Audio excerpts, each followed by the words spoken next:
اسباب بنایا ہے اور سبب کے تحت نظام کو چلایا ہے۔ اس دنیا میں جو کچھ ہو رہا ہے اللہ کی ذات سے ہو رہا ہے، لیکن نظام اللہ نے ہی چلایا ہے۔ اس زمین کے رہنے والے جیسے اعمال کرتے ہیں پھر اس کے مطابق اللہ تعالیٰ اپنے فیصلے فرماتے ہیں۔ اگر زمین کے رہنے والے یہ انسان جو تمام مخلوقات میں افضل اور اعلیٰ ہے اور اشرف ہے، یہ بنا ہوا ہے، تو اللہ تعالیٰ حالات کو بنا کے رکھ دیتے ہیں۔ اور اگر یہ انسان اس میں بگاڑ آ جاتا ہے تو اللہ تعالیٰ بھی پھر حالات کو بگاڑ کے رکھ دیتے ہیں۔ انسان کا بننا یہ ساری کائنات کا بننا ہے، اور انسان کا بگڑنا یہ ساری کائنات کا بگڑنا ہے۔ انسان کا مقام تو اللہ نے بہت اونچا رکھا ہے، اس کو اپنا زمین پر خلیفہ بنایا ہے۔ اس انسان کے اوپر اللہ تعالیٰ نے سارے نظام کو چلایا ہے، مقام بہت اونچا ہے، یہ فرشتوں سے بھی اعلیٰ ہے۔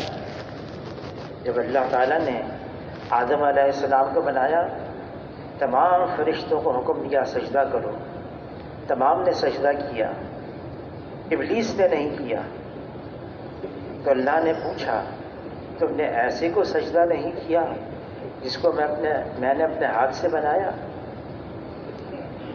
تو شیطان نے کہا کہ میرا نسب اونچا ہے، خلقتنی من نار وخلقتہ من طین، مجھے بنایا ہے آگ سے، اس کو بنایا ہے مٹی سے، میں اس سے بہتر ہوں۔ اور اس تکبر میں اس نے اللہ کے حکم سے انکار کر دیا اور اس کا شمار ہو گیا کافروں میں۔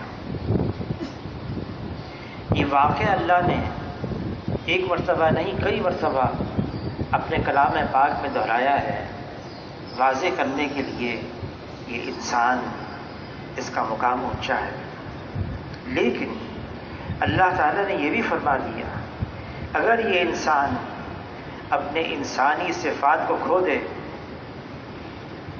جو کمالات اللہ نے اس انسان کو دیے ہیں وہ ضائع کر دے، نظر تو آئے گا انسان، ڈھانچہ نظر اور ساری چیزوں کا یہ انسان کا ہے، لیکن اللہ تعالیٰ فرما رہے ہیں یہ جانور بلکہ جانور سے بھی بدتر ہے، یہ بگڑا ہوا انسان ہے، اس نے اپنے مقام کو ضائع کر دیا، جو رتبہ اللہ نے دیا تھا اس کو کھو دیا۔ امام غزالی رحمۃ اللہ علیہ فرماتے ہیں جانوروں کی بھی کئی قسمیں ہیں، ایک قسم جانور کی وہ ہے معصوم پرندہ ہے، کبوتر ہے، دانہ چگتا ہے، پانی پیتا ہے، گھونسلہ بناتا ہے، انڈے دیتا ہے، سینکتا ہے، بچے نکلتے ہیں، اس کو کسی اور سے کوئی غرض نہیں، اس کو صرف اپنے سے واسطہ ہے۔ تو امام غزالی رحمۃ اللہ علیہ فرماتے ہیں یہ خود غرضی، دوسروں سے کوئی واسطہ نہیں، یہ بھی جانوروں کی ایک قسم ہے۔ پھر فرماتے ہیں ایک جانور وہ ہے جنگل کے اندر درندہ ہے، شیر ہے، چیتا ہے، بھیڑیا ہے، یہ وحشی جانور یہ ایک شکار کرتے ہیں، ہرن، بکری، گائے، جو مل جائے اس کا شکار کر کے اس کی جان لے کر اپنا پیٹ بھرتے ہیں۔ دوسروں کی جان لے کر، دوسروں کو نقصان پہنچا کر اپنا نفع اور فائدہ اٹھانا، فرماتے ہیں جانوروں کی دوسری قسم ہے۔ اور تیسری قسم بھی فرماتے ہیں، ایک تیسری قسم ہے جانوروں کی، رات کے اندھیرے میں آدمی جا رہا ہے، نظر نہیں آ رہا، ایک بچھو نے ڈنک مار دیا، ایک قطرہ خون کا اس بچھو کے پیٹ میں نہیں گیا، لیکن جس کو ڈنک مارا ہے وہ درد سے کراہ رہا ہے، تکلیف ہو رہی ہے، بہت تکلیف ہے، درد ہے، تو فرمایا فائدہ ہو نہ ہو مجھے دوسرے کو تکلیف پہنچے، دوسرے کو نقصان ہو جائے، فرماتے ہیں جانوروں کی تیسری قسم ہے۔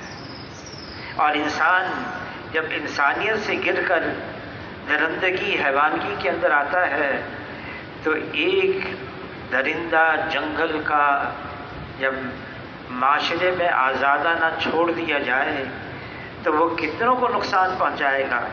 10، 20، 100، اس کا نقصان یہاں تک پہنچتا ہے بس۔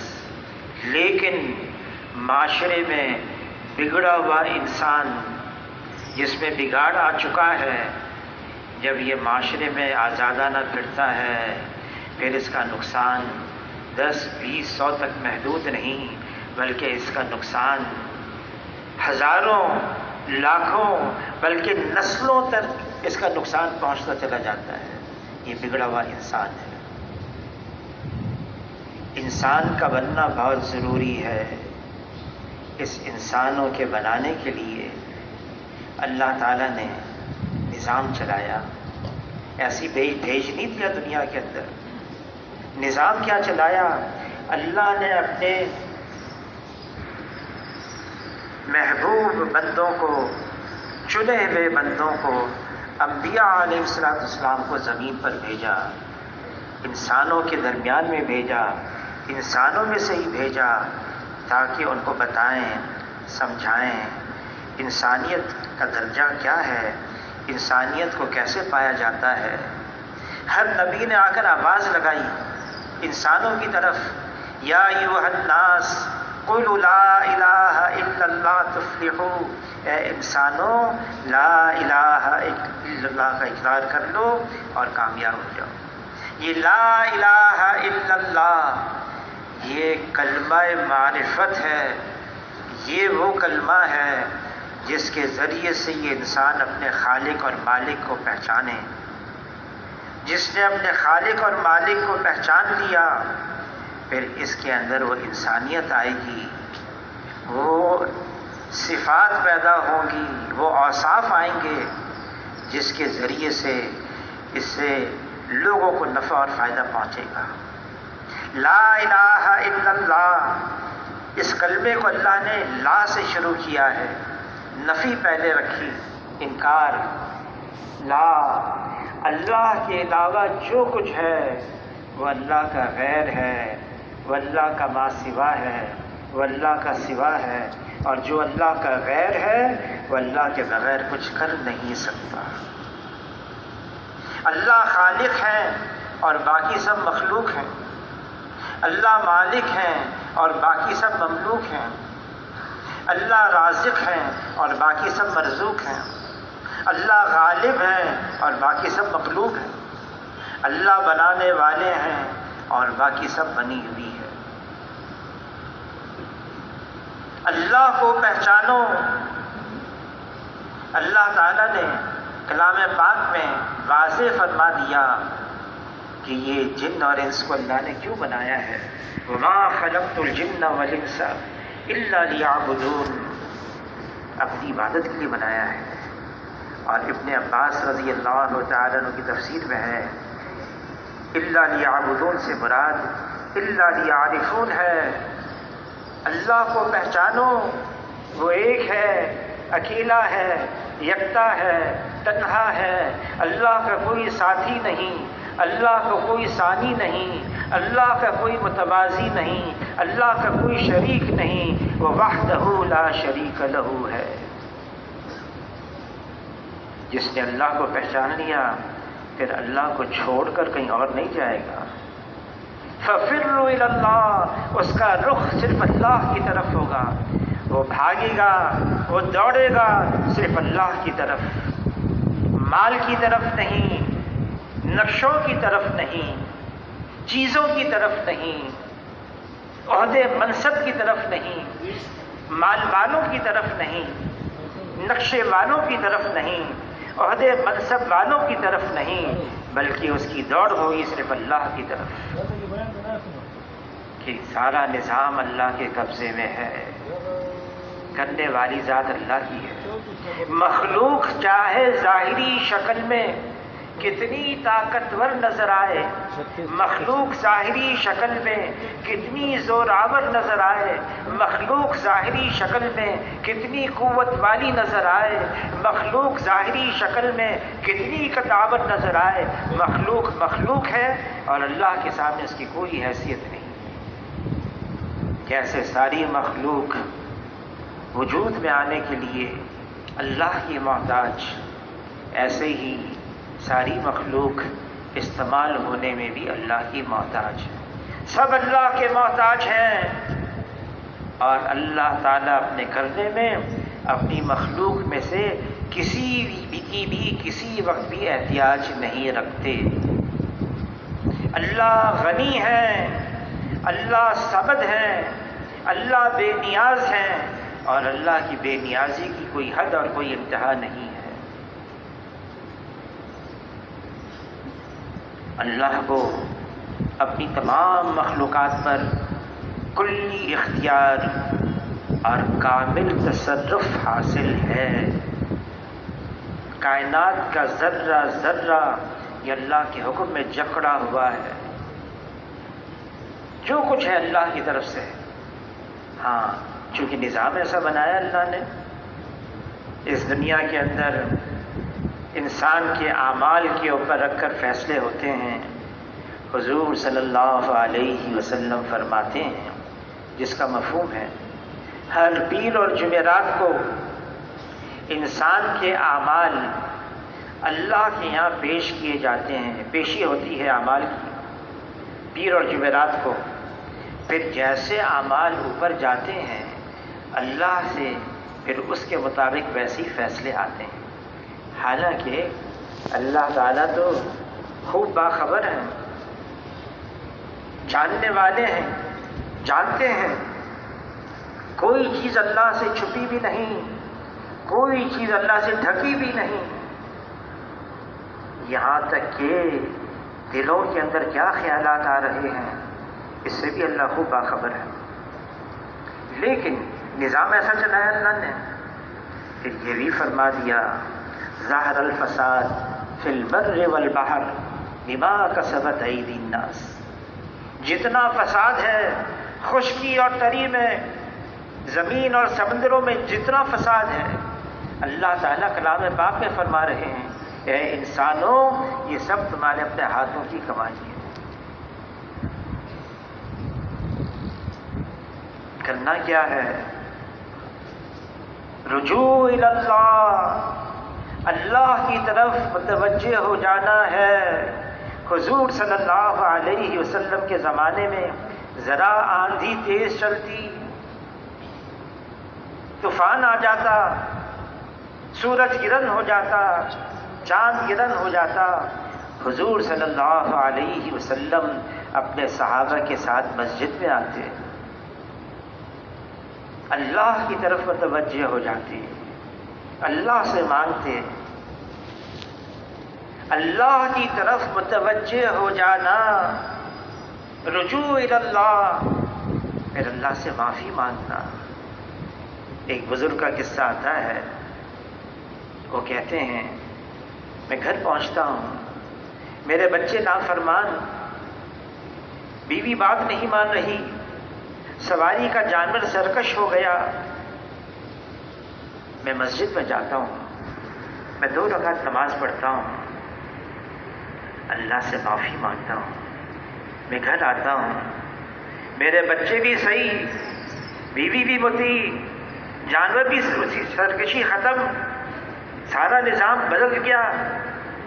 اللہ سے جو مانگتا ہے،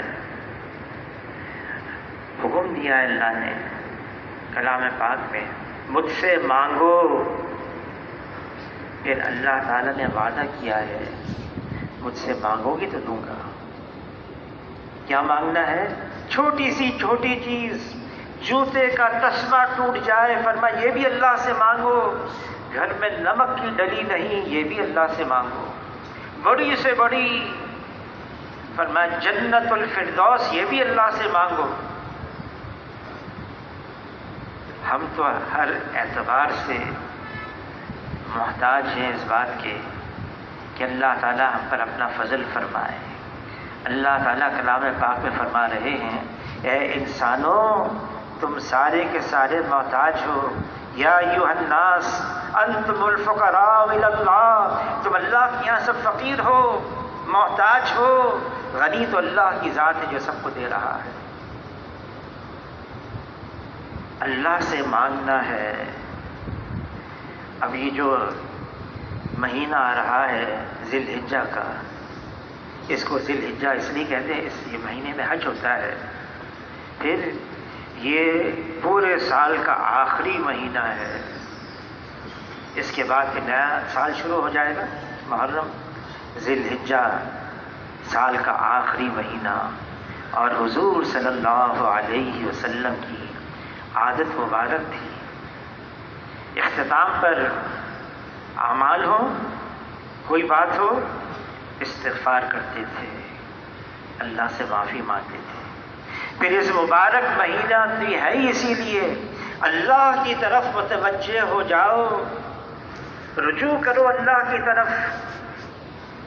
ذی الحجہ کا مہینہ اللہ تعالیٰ نے کلام پاک میں قسم کھائی ہے، والفجر وليال عشر واللیل، یہ جو راتیں آ رہی ہیں، یہ عشرے کی راتیں، ذی الحجہ کا شروع کا عشرہ، اس کی اللہ نے قسم کھائی ہے، اور قسم کھانے کی اس لیے اللہ نے کھائی ہے بتانے کے لیے کہ دیکھو یہ بہت اہم راتیں ہیں۔ صحابہ کرام پورا سال انتظار کرتے تھے ذی الحجہ کا مہینہ آئے اور ہم اللہ کی طرف متوجہ ہو کر خوب عبادت کریں۔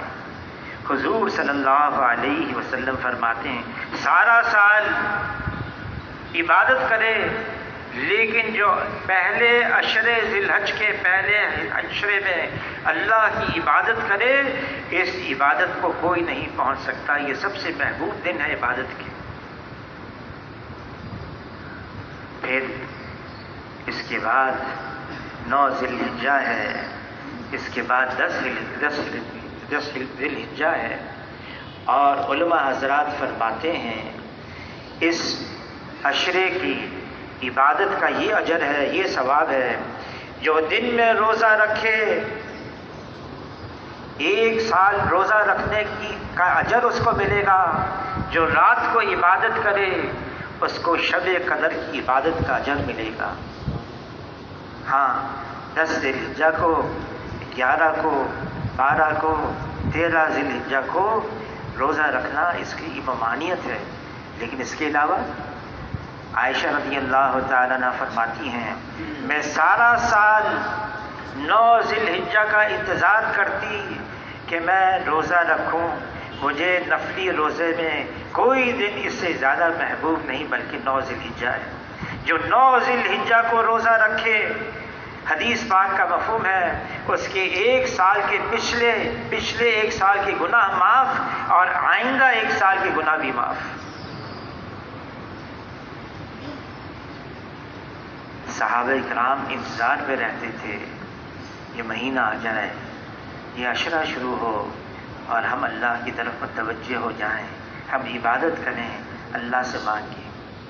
گناہ معاف ہو رہے ہیں، ہاں علماء حضرات فرماتے ہیں کبیرہ گناہ بغیر توبہ کے معاف نہیں ہوتے۔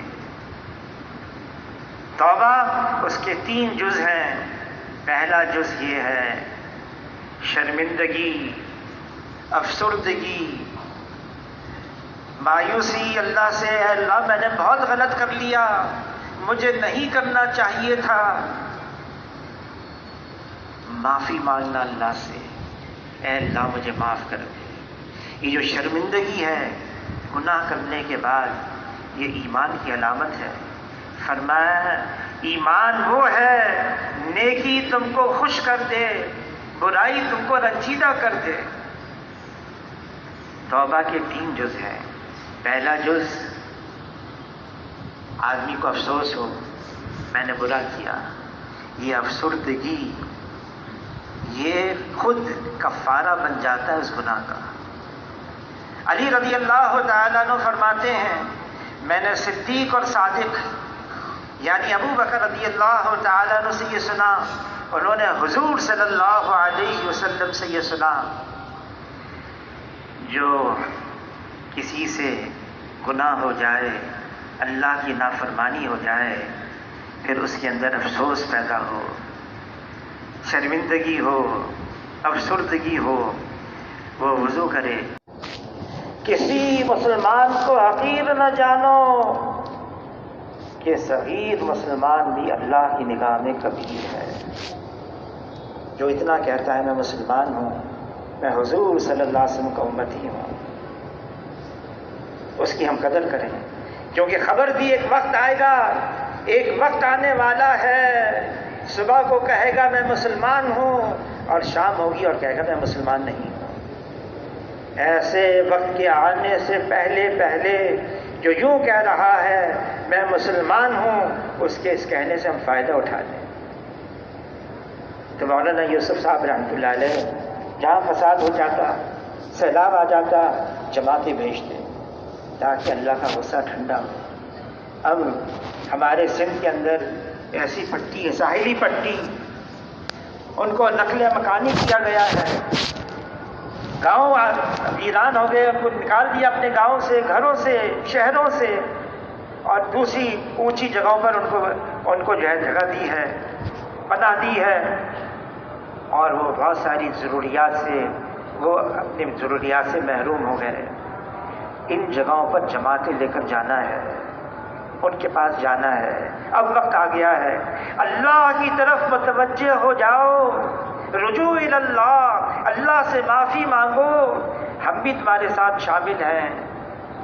اور یہ سوچنا پھوڑا یہاں سے نکلا ہے، ہاتھ کے اوپر پھوڑا ہے، باقی جسم آزاد ہے، نہیں، خون تو سب کا ایک ہی ہے، یہ سارا خون ایک ہی جسم میں دوڑ رہا ہے۔ ایک جگہ اگر کوئی فساد ہو گیا، سیلاب آ گیا، نہیں، یہ امت ہے، امت کا معاملہ اجتماعی رکھا ہے، وہاں جماعتیں بھیجنی ہیں، لوگوں کے پاس پہنچنا ہے، اللہ کی طرف متوجہ کرنا ہے، اور ہمیں بھی اللہ سے معافی مانگنی ہے تاکہ اللہ تعالیٰ اپنا فضل فرمائے، عافیت فرمائے، اللہ کا غصہ ٹھنڈا ہو جائے۔ مولانا سعید خان صاحب رحمۃ اللہ علیہ فرماتے تھے پیدل جماعتوں کے ذریعے سے اللہ کا غضب اور غصہ ٹھنڈا ہوتا ہے، اللہ کی رحمت متوجہ ہو جاتی ہے۔ پیدل جماعتیں بھیجیں ہم، اور خوب بھیجیں، اور پھر ہم تشکیل والوں سے رخ بھی لیں کہ ایسی جگہوں پر معلومات بھی کریں، وہاں کیسے پہنچا جائے، راستے بند ہیں تو کیا راستہ ہے وہاں ان تک پہنچا جائے۔ ہمارے بھائی ہیں، مشکل میں ہیں، پریشان ہیں، ان تک پہنچنا بہت ضروری ہے، ان کو اللہ کی طرف متوجہ کرنا ہے، نمازوں کی طرف متوجہ کرنا ہے۔ تو اس کے لیے اب فرمائیں کون کون ساتھی اس کے لیے تیار ہیں۔ ایک تو ملکوں کا بھی تقاضا ہے، سال کے لیے، 7 مہینے کے لیے، اندرون سال کے لیے، پھر ہر سال 4 مہینے کے لیے، پھر چلے اور 3 چلے کی جماعتیں ہیں، آپ کو معاف کر دیا۔ وہ بندہ پھر جاتا ہے، پھر جب تک اللہ اس کی تقدیر میں لکھتے ہیں گناہ سے بچا رہتا ہے، پھر بشریت کی وجہ سے نفس اور شیطان پھر گناہ ہو جاتا ہے، پھر اس کو افسوس ہوتا ہے میں نے تو اللہ سے وعدہ کیا تھا نہیں کروں گا، ہو گیا، اے اللہ میں نے تو کوشش کی تھی گناہ سے بچنے کی، پھر ہو گیا، اے اللہ مجھے پھر معاف کر دے۔ اللہ تعالیٰ پھر فرشتوں سے فرماتے ہیں دیکھو گناہ کیا تھا، معافی مانگی تھی، معاف کر دیا، اس سے پھر وہی گناہ ہوا، پھر معافی مانگ رہا ہے، گواہ رہنا میں نے اس کو معاف کر دیا۔ بندہ پھر جاتا ہے، پھر جب تک اللہ اس کی تقدیر میں لکھتے ہیں محفوظ رہتا ہے، بچا رہتا ہے، پھر بشریت غالب آ گئی، پھر گناہ ہو گیا، پھر افسوس، ہائے میں نے کیا کیا، اے اللہ میں نے کوشش تو کی تھی لیکن پھر ہو گیا، اے اللہ معاف کر دے۔ اللہ تعالیٰ فرشتوں سے فرماتے دیکھو یہ بندہ ایسا ہے، یہ گناہ کرتا ہے، معافی مانگتا ہے، میں معاف کرتا ہوں، پھر گناہ کرتا ہے، پھر معافی مانگتا ہے، پھر میں پھر میں اس کو معاف کر دیتا ہوں۔ یہ بندہ گناہ کرتے کرتے معافی مانگتے مانگتے تھک جائے گا، لیکن میں اللہ ہوں، میں اس کو معاف کرتے کرتے کبھی نہیں تھکوں۔ اللہ اکبر اللہ۔ کسی نے کہا بازا بازا ہراچے ہستی بازا، گر کافر و گبرو بت پرستی بازا، این درگہ ماں درگہ نومیدی نیست، گر صد بار توبہ شکستی بازا۔ اگر تم کہتے ہو تم نے 100 دفعہ توبہ کر کے اس کو توڑ دیا، پھر توبہ کر دو، پھر اللہ سے معافی مانگ لو۔ اللہ کے دربار میں نا امیدی نہیں ہے، مایوسی نہیں ہے، پھر توبہ کر کے معافی مانگو۔ اور شیطان کیا ذہن میں ڈالتا ہے، تم نے تو کئی دفعہ توبہ کی ہے، کیا فائدہ؟ یہ شیطان کی طرف سے ہے۔ جو تم نے پہلی دفعہ توبہ کی اللہ سے، پھر گناہ ہو گیا، وہ پہلی توبہ ضائع نہیں گئی، بیکار نہیں گئی، وہ نامہ اعمال میں لکھی گئی ہے، اللہ نے اس کو قبول کر لیا ہے۔ جبھی تو بار بار اللہ توبہ کی توفیق دے رہے ہیں۔ تو پہلی شرط کیا ہے توبہ کی؟ آدمی کے اندر افسردگی ہو، اللہ تعالیٰ سے معافی مانگنے کا ایک جذبہ پیدا ہو، میں نے غلط کیا، پہلی شرط۔ اور دوسری شرط یہ ہے کہ بندہ اس گناہ سے الگ ہو جائے، اسباب اختیار کرے، مجھ سے وہ گناہ نہ ہو، مجھ سے وہ اللہ کی نافرمانی نہ ہو، ایسا ماحول اختیار کرے، ایسے سبب اختیار کرے اس سے دوبارہ وہ گناہ نہ ہو۔ اور تیسری شرط یہ ہے پکا عزم ہو، آئندہ میں نہیں کروں گا، آئندہ میں نہیں کروں گا۔ ہاں علماء حضرات فرماتے ہیں حقوق اللہ بھی ہیں ہمارے ذمے، حقوق العباد بھی ہمارے ذمے۔ حقوق العباد میں جو ہم نے حق تلفی کی ہے، حقوق اللہ میں حق تلفی ہوئی، حقوق العباد میں بھی حق تلفی ہوئی۔ علماء حضرات سے پوچھیں وہ حق کیسے اب ادا کیا جائے؟ نمازیں ذمے ہیں، روزے ذمے ہیں، زکوٰۃ ذمے ہیں، اعمال ہمارے بہت سارے ذمے ہیں اللہ کے۔ گناہ تو معاف ہو جائے گا، اس کی ادائیگی کیا ہو یہ علماء سے پوچھنا پڑے گا۔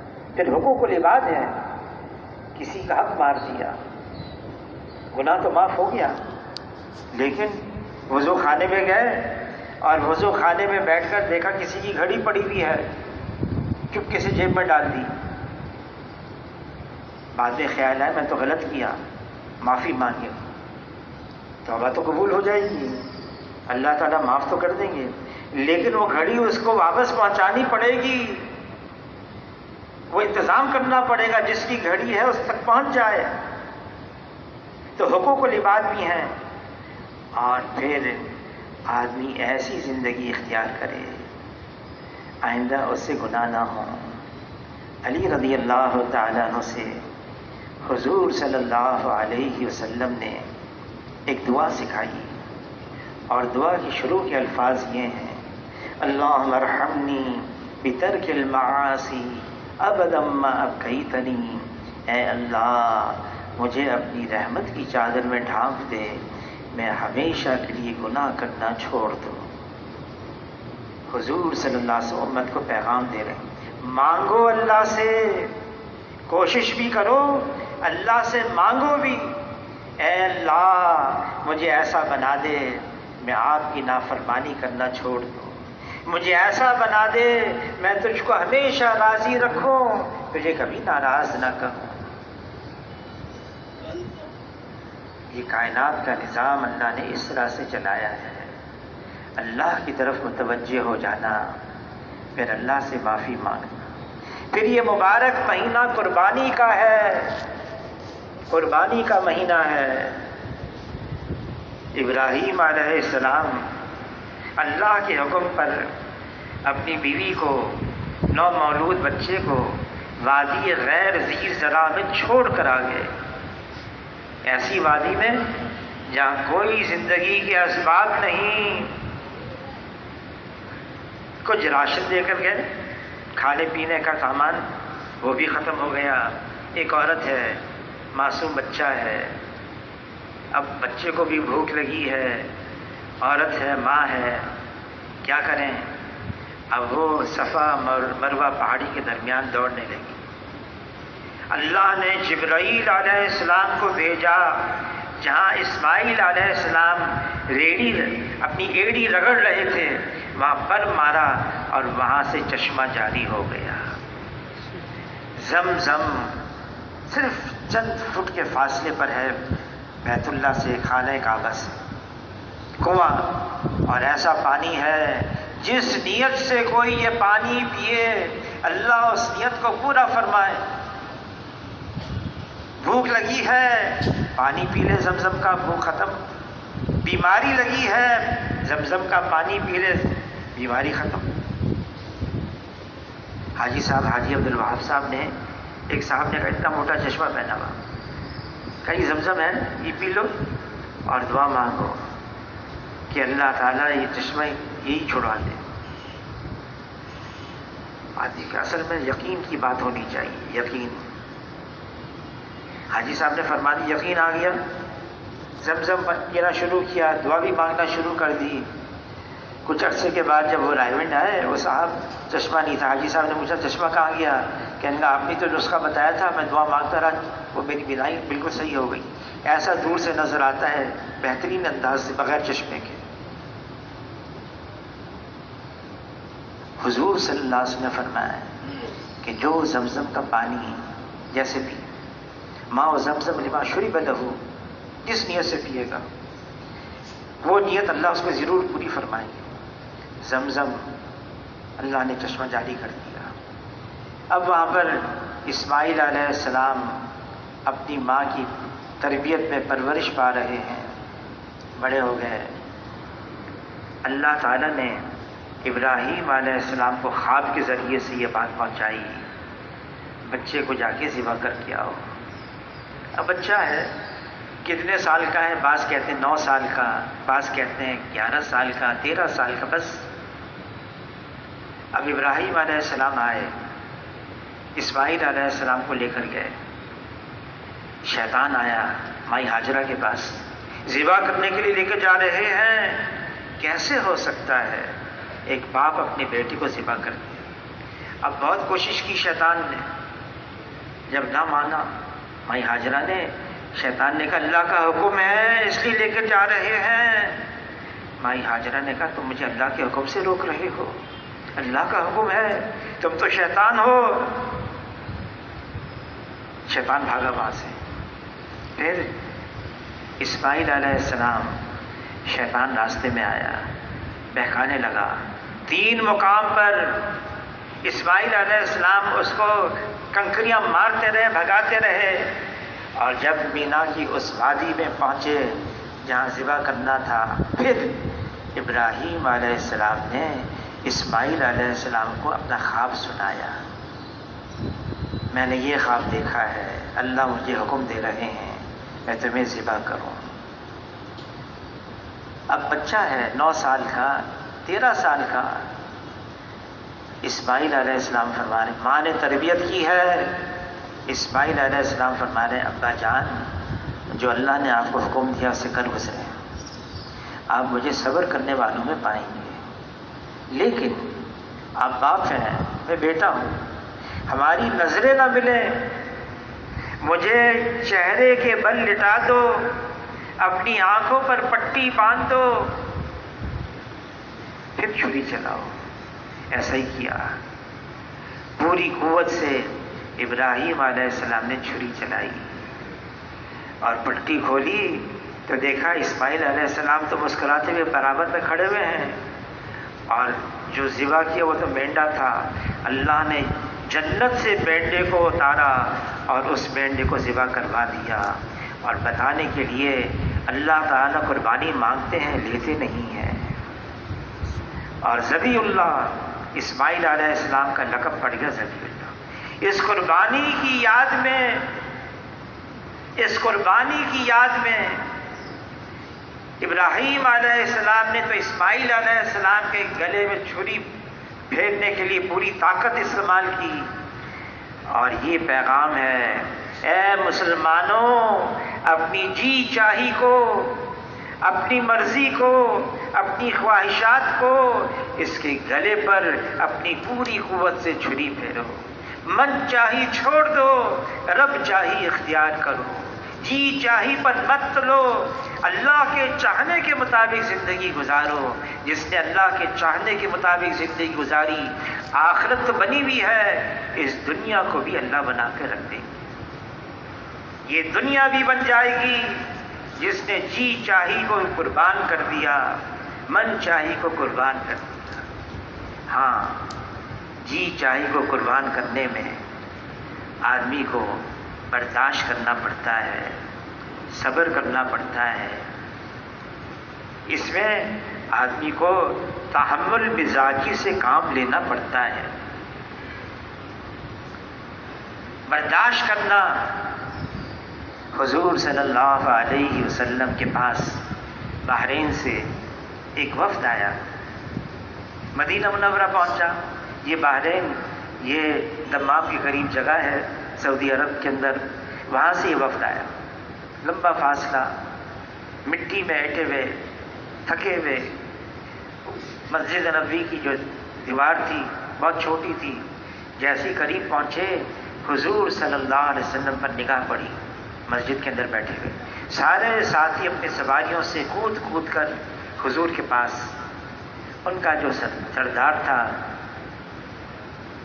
اور عبد قیس اجش، عبد قیس، اس نے کیا کیا، ساری سواریوں کو سنبھالا، سامان سنبھالا اور ایک جگہ ٹھکانے پہنچایا، اور خود نہا دھو کر صاف کپڑے پہن کر حضور کی خدمت میں آیا۔ حضور نے فرمایا، اے اجش، تمہارا یہ عمل اللہ اور اللہ کے رسول کو بہت پسند آیا۔ کون سا عمل؟ تمہارے اندر دو خاصیت ہیں، ایک تحمل مزاجی ہے، تحمل مزاجی، ناگواری آئے، طبیعت کے خلاف بات آئے، اس کو برداشت کر لینا، اور دوسرا یہ ہے بردباری ہے، جلد بازی نہیں ہے۔ تو عرض کیا اللہ کے رسول، یہ دو صفات میرے اندر ہیں، یہ اللہ کی عطا کی بھی ہیں یا میں نے محنت کر کے اپنے اندر پیدا کی ہیں؟ فرمایا جس کا مفہوم ہے یہ اللہ کی عطا کی بھی ہیں، بردباری، جلد بازی نہیں، تحمل مزاجی، تکلیفیں آئیں گی، ناگواریاں آئیں گی، عمل کرتے کرتے طبیعت کے خلاف بات اٹھے گی۔ حضور صلی اللہ علیہ وسلم امت کو یہ سکھایا ہے، برداشت کرو، سہ جاؤ، ضبط کرو۔ صحابی فرماتے ہیں، ہم نے خیروں کی خیر کو ناگواری میں پایا ہے، خیروں کی خیر کو ناگواری میں پایا ہے۔ عمل کرتے کرتے طبیعت نہیں چاہ رہی، فجر کا وقت ہو گیا، راتیں مختصر ہیں، فجر کی جماعت ہے، یہ جو فجر کی جماعت ہے نا اور عشاء کی جماعت، اگر ساری رات آدمی اللہ کی عبادت نہیں کر سکتا تو راستہ بتایا ہے۔ جس نے فجر کی جماعت، فجر کی نماز جماعت کے ساتھ پڑھ لی، عشاء کی نماز جماعت کے ساتھ پڑھ لی، جناب رسول اللہ صلی اللہ علیہ وسلم فرماتے ہیں اس کی ساری رات عبادت میں لکھی جائے گی، ساری رات اس کا اہتمام ہو۔ یہ تو منافقین کی نشانیوں میں سے نشانی بتائی ہے، اس کے لیے فجر بھی مشکل ہے، عشاء بھی مشکل ہے۔ فرمایا اگر عشاء کی نماز میں گھسٹ کر بھی جانا ہو تو گھسٹ کر جائے اور جماعت میں شریک ہو۔ پھر حضور صلی اللہ علیہ وسلم نے صحابہ کرام کو سکھایا، بتایا، تعلیم دی، تحمل مزاجی۔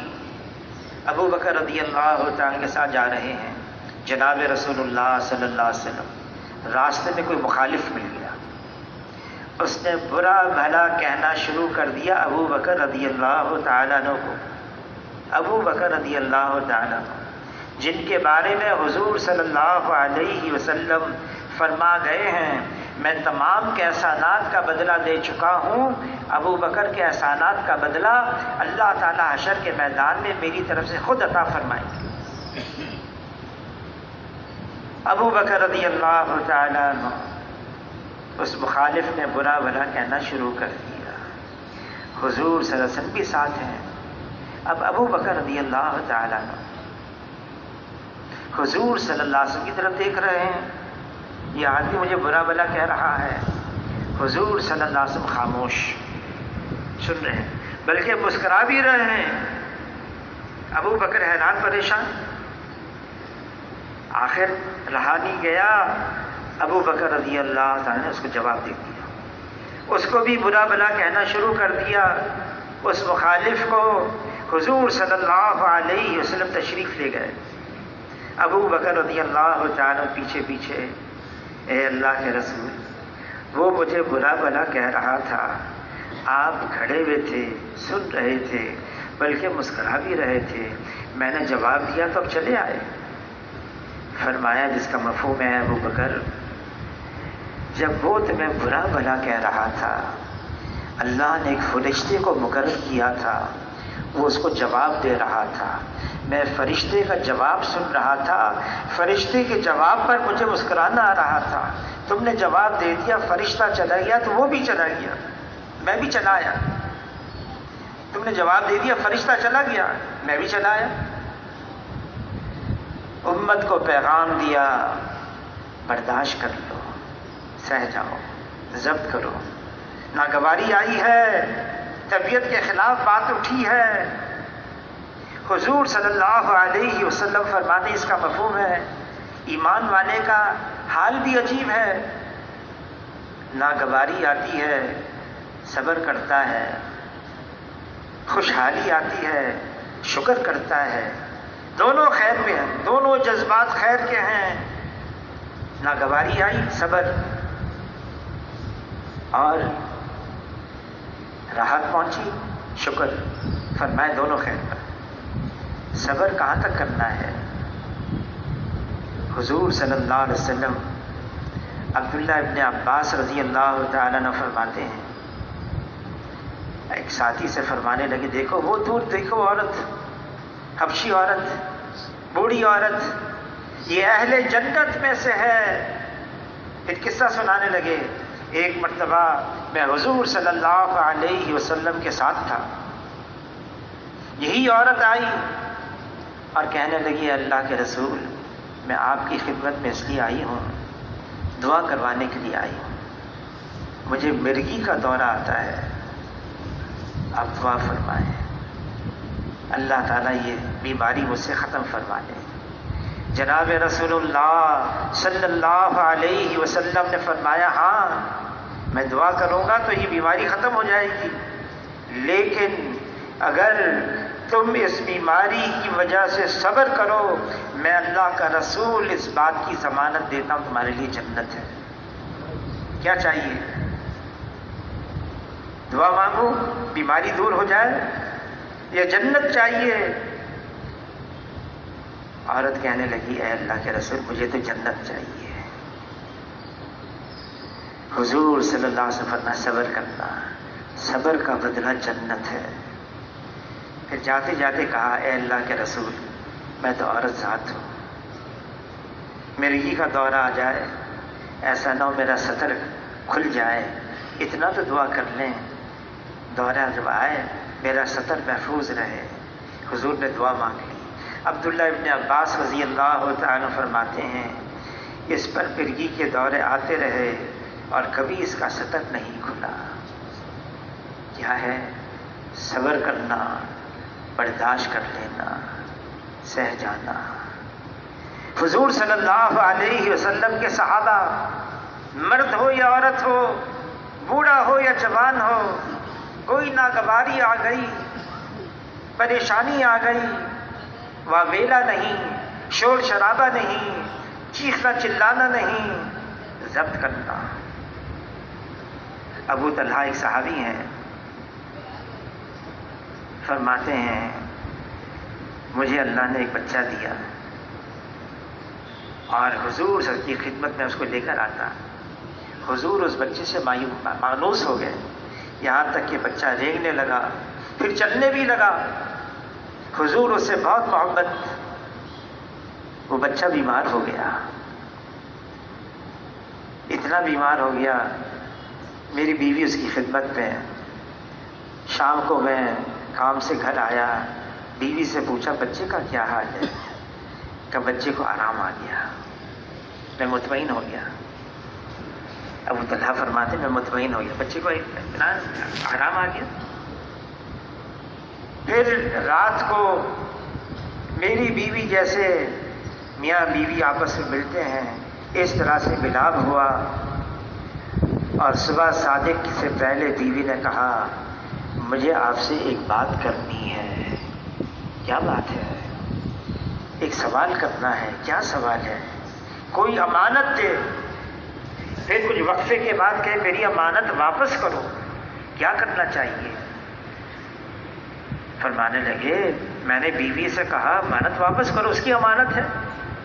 کہ بس یہ بتانے کے لیے میں نے یہ سوال کیا۔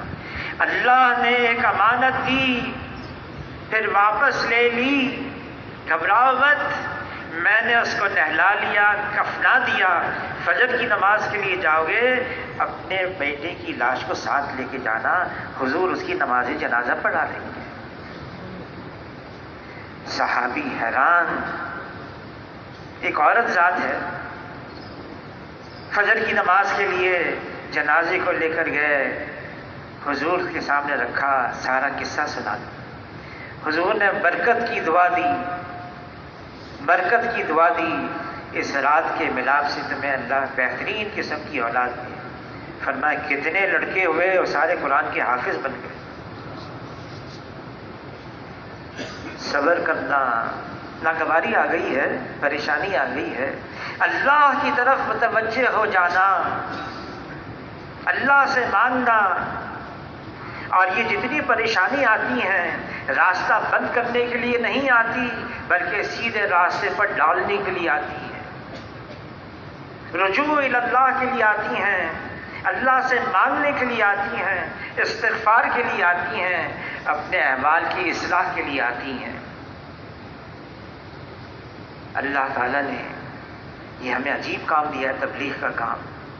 مولانا یوسف قادری رحمۃ اللہ علیہ کے زمانے میں کہیں فساد ہو جاتا، کہیں سیلاب آ جاتا، کہیں اور کوئی مشکل آ جاتی، فرماتے جماعتیں بھیجو، وہاں پر جماعتیں بھیجو تاکہ اللہ کی رحمت متوجہ ہو جائے، اللہ کا غضب ٹھنڈا ہو جائے۔ جماعتیں بھیجتے کہ حضور صلی اللہ علیہ وسلم فرماتے اس کا مفہوم ہے کسی جگہ کسی وجہ سے اللہ تعالیٰ اپنا عذاب بھیجنا چاہتے ہیں، لیکن وہاں تین قسم کے لوگ ہوتے ہیں، اللہ تعالیٰ اپنے بھیجے ہوئے عذاب کو بھی موقوف کر لیتے ہیں۔ وہ تین قسم کے لوگ کیا ہیں؟ مسجدوں کو آباد کرنے والے، اللہ کے لیے ایک دوسرے سے محبت رکھنے والے، آخر رات میں اٹھ کر استغفار کرنے والے۔ جہاں یہ تین قسم کے لوگ موجود ہوتے ہیں اللہ تعالیٰ بھیجے ہوئے عذاب کو بھی موقوف کر لیتے ہیں۔ یہ جو اللہ کا عذاب آتا ہے، فرمایا جناب رسول اللہ صلی اللہ علیہ وسلم سے جب تک آپ اپنی امت میں بنفس نفیس موجود ہوں کوئی اللہ کا عمومی عذاب نہیں آئے گا، یا جب تک یہ استغفار کرتے رہیں اللہ کا کوئی عمومی عذاب نہیں آئے گا۔ عائشہ رضی اللہ عنہ نے عرض کیا اے اللہ کے رسول، اگر اللہ کا کوئی عمومی عذاب آئے، وہاں نیک لوگ ہوں، صلحاء ہوں، صالحین ہوں، کیا ان پر بھی اثر پڑے گا؟ فرمایا ہاں، جب خباثت کا غلبہ ہو جائے، جب خباثت کا غلبہ ہو جائے۔ یہ جو کچھ ہو رہا ہے یہ ہماری وجہ سے ہو رہا ہے۔ عائشہ رضی اللہ تعالیٰ عنہ فرماتی ہیں جب ناچ گانے عام ہو جائیں، گالی گلوچ عام ہو جائے، پینا پلانا عام ہو جائے، پھر زلزلے آتے ہیں، زمین حرکت میں آتی ہے، اور یہ زلزلے آتے ہیں بدعمالیوں کی وجہ سے۔ جب عمومی طور سے فضا بگڑ جائے، اعمال بگڑ جائے، خراب ہو جائیں۔ وہ تو نوح علیہ السلام کا بیٹا اللہ کے عذاب میں ڈوبنے لگا۔ نوح علیہ السلام نے اللہ کو پکارا، اے اللہ آپ نے تو وعدہ کیا تھا آپ میرے اہل کو بچائیں گے۔ اللہ نے جواب دیا، یہ تمہارے اہل میں سے نہیں ہے۔ کیوں؟ اس کے عمل غیر صالح ہیں، اس کے عمل بگڑے ہوئے ہیں، اس لیے تمہارے اہل میں سے نہیں ہے۔ حالانکہ نوح علیہ السلام کا بیٹا ہے، لیکن اللہ فرمانے نہیں، اعمال بگڑ گئے، خراب ہو گئے۔ جہاں جماعتیں پہنچتی ہیں وہ مسجدوں میں رہتی ہیں، 10-12 ساتھی ہوتے ہیں، ایک دوسرے کے ساتھ مل جل کر رہتے ہیں، پھر ان کو تہجد کی توفیق بھی ہو جاتی ہے۔ یہ تہجد کی نماز حضور صلی اللہ علیہ وسلم فرماتے ہیں، اگر مجھے اپنی امت پر مشقت کا اندیشہ نہ ہوتا تو میں اپنی امت پر تہجد کی نماز کو فرض قرار دے دیتا۔ تہجد کے وقت اللہ تعالی آسمان دنیا پر خود نازل ہوتے ہیں، خود اعلان کرتے ہیں، ہے کوئی مانگنے والا اس کی مانگ کو میں پورا کروں، ہے کوئی سوال کرنے والا اس کے سوال کو میں پورا کروں، ہے کوئی گناہوں کی بخشش چاہنے والا میں اس کے گناہوں کو معاف کر دوں۔ اللہ کی طرف سے اعلان ہوتا ہے تہجد کے وقت۔ حضور صلی اللہ علیہ وسلم کے زمانے میں مسجد نبوی رات کو بھری رہتی، آباد رہتی۔ صحابہ اکرام کوئی اللہ سے مناجات کر رہا ہے، کوئی قرآن پاک کی تلاوت کر رہا ہے، کوئی دعا کر رہا ہے، کوئی استغفار کر رہا ہے، آباد۔ پھر مولانا الیاس صاحب رحمۃ اللہ علیہ فرماتے ہیں، میں اپنی ذمہ داری پر یہ بات کہہ رہا ہوں، جو تہجد کی پابندی کرتا رہے گا اس وقت تک اس کو موت نہیں آئے گی جب تک کہ اللہ تعالیٰ اس کو اپنا ولی نہ بنا دے۔ حضور صلی اللہ علیہ وسلم ان کے پاس جبرائیل علیہ السلام آئے اور عرض کیا، اے اللہ کے رسول، آپ دنیا میں چاہے کتنا ہی زندہ رہیں، آخر کار مرنا ہے، کیسا ہی عمل کریں اس کا بدلہ ملنا ہے۔ مومن کی عزت لوگوں سے استغنا ہے، اور مومن کی شرافت تہجد کی نماز ہے۔ حضور صلی اللہ علیہ وسلم نے کبھی بھی نہ سفر میں نہ حضر میں تہجد کی نماز چھوڑی۔ ہاں راتیں مختصر ہو گئی ہیں، لیکن یہ قیمتی راتیں آتی ہیں، اللہ سے مانگنے کی راتیں۔ 9 ذی الحج کی رات، 10 ذی الحج کی بھی رات۔ حضور صلی اللہ علیہ وسلم فرماتے ہیں، جس کا مفہوم ہے، جو عیدین کی راتوں کو جاگے عبادت کے لیے، اس کا دل اس دن زندہ رہے گا جس دن دلوں پر مردنی چھا جائے گی۔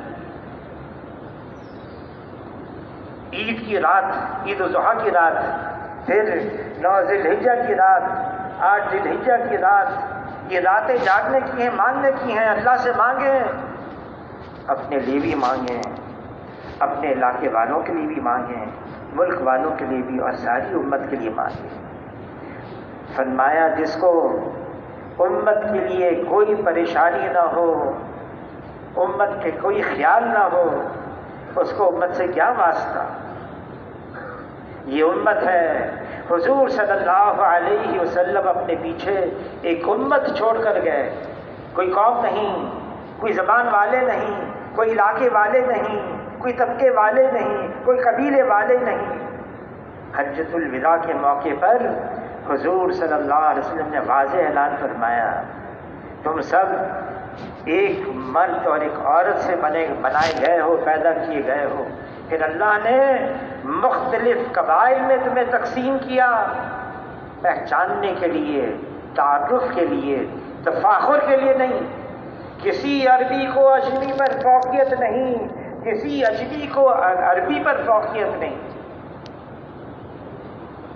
حضور کے زمانے میں بلال حبشی ہیں، سلمان فارسی ہیں، شعیب رومی ہیں، کوئی اوس قبیلے کا ہے، کوئی خزرج قبیلے کا ہے، کوئی مہاجر ہے، کوئی انصار ہے، سب اکٹھے ہیں اور ایک ہیں۔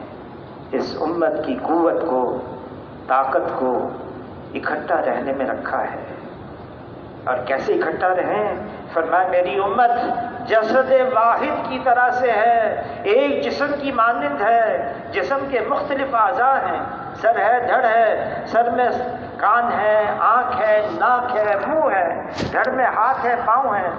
یہ سارے اعضاء ایک دوسرے کی موافقت میں استعمال ہوتے ہیں، مخالفت میں استعمال نہیں ہوتے۔ خبردار کیا، لڑنا نہیں، جھگڑنا نہیں، ورنہ کم ہمت ہو جاؤ گے، تمہاری ہوا اکھڑ جائے گی۔ ہماری قوت اکٹھا رہنے میں ہے، ساتھ رہنے میں ہے، اجتماعیت میں ہے۔ حضور صلی اللہ علیہ وسلم فرماتے ہیں جنت میں داخل ہو نہیں سکتے جب تک کہ ایمان والے نہ ہو، ایمان والے بن نہیں سکتے جب تک ایک دوسرے کے ساتھ محبت نہ کرو۔ اور فرمایا ایک دوسرے سے محبت کرنے کا راز بتاؤں، طریقہ بتاؤں، ایک دوسرے کو سلام کرو۔ سلام کرنا یہ تو قرب قیامت کی نشانیوں میں سے ایک نشانی بتائی۔ جو جان پہچان جس سے ہوگی اسی کو سلام کریں گے، جس سے جان پہچان نہیں اس کو سلام نہیں کریں گے۔ ہر مسلمان کو سلام کرنا۔ پھر فرمایا حضور صلی اللہ علیہ وسلم نے یہ جھگڑا ہمیشہ خیر اور برکات کی محرومی کا سبب بنتا ہے۔ آپس میں جھگڑنا چھوٹی چھوٹی بات پر۔ ایک بہت بڑے عالم ابھی یہاں سے گئے، مسافر ہی میرا ہو گیا ان سے، ایک دن فرمانے لگے بنی اسرائیل 40 سال تک لڑتے رہے، کس بات پر؟ موسیٰ علیہ السلام جو روٹی کھاتے تھے وہ روٹی جس آٹے کی تھی وہ خمیری تھا یا پتیری تھا؟ 40 سال تک لڑتے رہے اس پر۔ ہمارا بھی یہی حال ہے، ہاتھ اوپر کریں، ہاتھ نیچے کریں، ناف کے نیچے کریں۔ علامہ اقبال نے کہا جس کے ہاتھ نہیں ہوتے اس کی بھی نماز ہو جاتی ہے۔ کس بات پہ لڑنا ہے؟ یہ امتی ہے حضور صلی اللہ علیہ وسلم، اس کی نسبت ہے جناب رسول اللہ صلی اللہ علیہ وسلم سے۔ کسی نے کہا ظاہر نگاہ کم سے کسی رند کو نہ دیکھ، کیا جانے اس کریم کو تو پسند ہے کہ وہ۔ اللہ کے یہاں کس کا کیا رتبہ ہے ہم نہیں جانتے، لیکن ہمیں کہا گیا ہے ہر ایک کا احترام کرو۔ عبداللہ ابن عمر رضی اللہ